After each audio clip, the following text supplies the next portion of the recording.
Welcome to the Slop Temple. We pray this video helps. In this video, I will explain how to fix a limited PayPal account.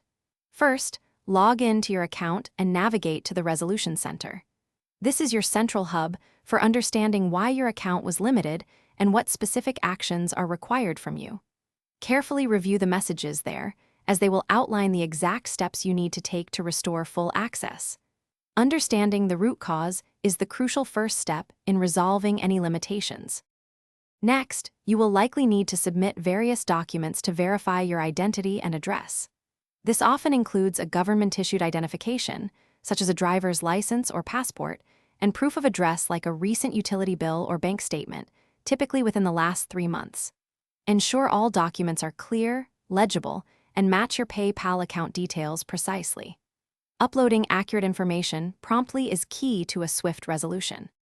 If your limitation is transaction-related, you might need to provide more details about specific payments or sales. For instance, you may be asked to explain unusual activity, provide invoices for high-value items, or supply tracking information for recent shipments. If there are buyer disputes, respond professionally and provide all requested evidence. Clear communication and supporting documentation for your transactions are vital to demonstrate compliance. After submitting all the requested information, PayPal will review your case. This process typically takes a few business days, but can sometimes extend up to 1 week.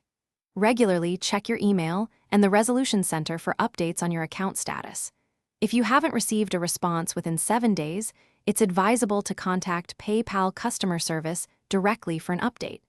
Patience and proactive follow-up are important during this stage. Thanks for watching. Consider subscribing if we helped you.